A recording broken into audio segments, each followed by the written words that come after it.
after watching Cobra Kai wrap up on a strong note, I decided to go back and watch all three Karate Kid movies. Now, after doing this, I came to the stunning conclusion: Karate Kid was the best of the first three. Now, in this review, I'm going to break down these three movies, the strengths and weaknesses, and highlight why I think 3 is the best and has aged the best. Now, to begin, it's important to discuss the OG, The Karate Kid, released in 1984. Now, in my opinion, I think this movie is a bit overrated, and I think it has several weaknesses that I never really realized. The first is it really lacks a lot of good action karate scenes outside the finale, the final fight. There's the scene where Mr. Miyagi beats up Johnny and the boys, and also the karate mix at the tournament. But other than that, there's not much. And I have to say that Mr. Miyagi really didn't move very well in that scene where he fought Johnny and them at night when they're wearing the Halloween costumes. Now, most of this movie is really about the relationship between Daniel and Mr. Miyagi. Mr. Miyagi serves as a father figure for Daniel, while Daniel really provides friendship to Mr. Miyagi. Now, other weaknesses persist too in this movie. Both the main characters, Mr. Miyagi and Daniel, they really kind of behave inconsistently to how we think of them today. Mr. Miyagi, who's supposed to be about honor and good and everything that you want in a person, well, when he goes to the tournament, he lies. He says Daniel's a black belt so he can enter the tournament. And then he also, on top of that, steals a headband from one of the tournament senseis.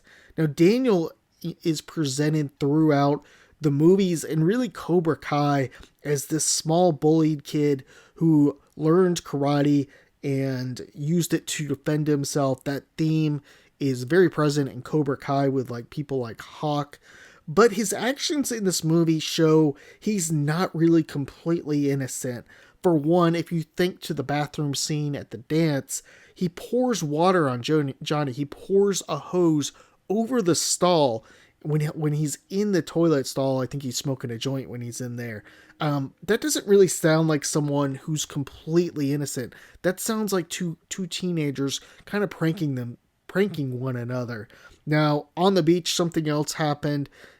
Something with the boombox, I can't remember exactly, but I know in that scene too, he wasn't just some completely innocent kid that was just getting picked on. He was outnumbered. That's a good point. Now, much of the movie, The Karate Kid, I thought was slow and it really didn't age well.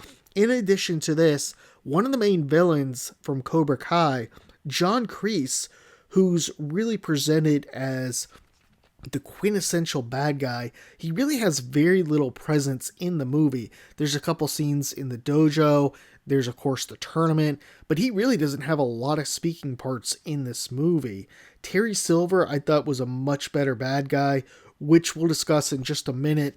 Even the scene where Kreese tries to punch Mr. Miyagi and misses, and then his hands go through the glass. Well, that actually happened in Karate Kid Part 2.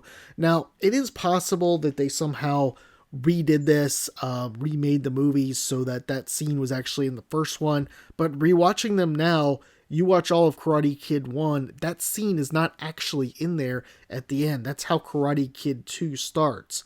All this said, let's move on to Karate Kid 2. Simply stated, of the three, this was the worst of them. It's set in Japan, and there's barely any karate at all. Most of the movie centers around Mr. Miyagi and his background, as well as his rivalry with his old friend. Now, probably the worst aspect of this movie, though, is the end. I never thought it was this bad. I thought it was actually decent. The last fight scene was short, and I mean really short.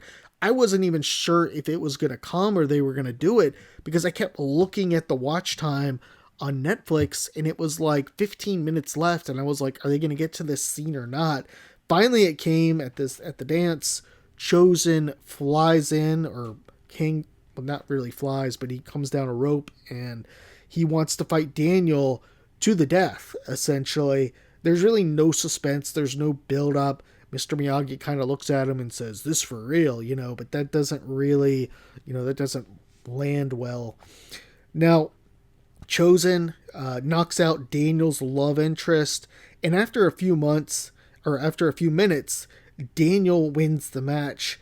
And this is really just, it was just poor planning. It was like they just decided to throw in a karate scene at the very end because, well, it's the Karate Kid and Daniel needs to fight someone. But there was really no build up to that. Speaking of Chosen, I'm sure that when he negotiated with the Cobra Kai people, after that scene and how he kind of was really, really the bad guy, essentially beating up a girl and, you know, dishonoring himself, he probably wanted to be the funny guy for Cobra Kai. He probably didn't want to come through and be one of the bad guys again. That was probably one of the compromises made. Moving on to the third, this is really a very underrated film in terms of the Karate Kid universe, and I think it's aged the best. It has the two best villains, Mike Barnes and Terry Silver. Silver was very good in Cobra Kai. Mike Barnes really was shamefully underutilized. But I guess they had so many people coming back, they couldn't just give everyone screen time. So that's a good argument there. Silver manipulates Daniel, and Barnes, a national champion, is out to get him. There's good scenes, like when they're climbing in the cannon. Also, Mr. Miyagi and Daniel, this was really, I thought, their best performance. Mr. Miyagi, his karate was much better in this one than the older ones. And his role as a mentor, I thought, was very good in this movie as well, too. For Daniel, we get to see him really change, be a frustrated and angry teen, and go through this phase. He fights back when he's finally pushed so far, and it's really a nice character path for him, and we see him coming into his own. Now, Mike Barnes, I have to say that, essentially in this movie, we're talking about bad guys, he was going to leave Daniel and Daniel's love interest, I can't remember her name. They were down in the bottom of a canyon with water coming in, and they took their ropes until Daniel was actually going to sign the form. Now, that's essentially attempted murder, and I never really kind of thought about it or realized it, but that's something that I'm sure that wouldn't fly today, but it's just one other thing in this movie. It doesn't ruin it by any means, but it is kind of interesting. One other thing that's kind of intriguing, I would say, about this movie was they kept trying to get him to sign the form. But why couldn't he just sign the form and then just not show up? I'm sure that would have been an option too. Of course, once Daniel figured out Silver and Mike Barnes were colluding and they had betrayed him, he wanted to get in. He wanted to fight Mr. Miyagi again. Agreed to train him. But that's my take on this, on those three movies. Have you watched these? Do you think the Karate Kid, the original, is the best with the crane kick? Or are you leaning more towards 3? What's your ranking? Thanks.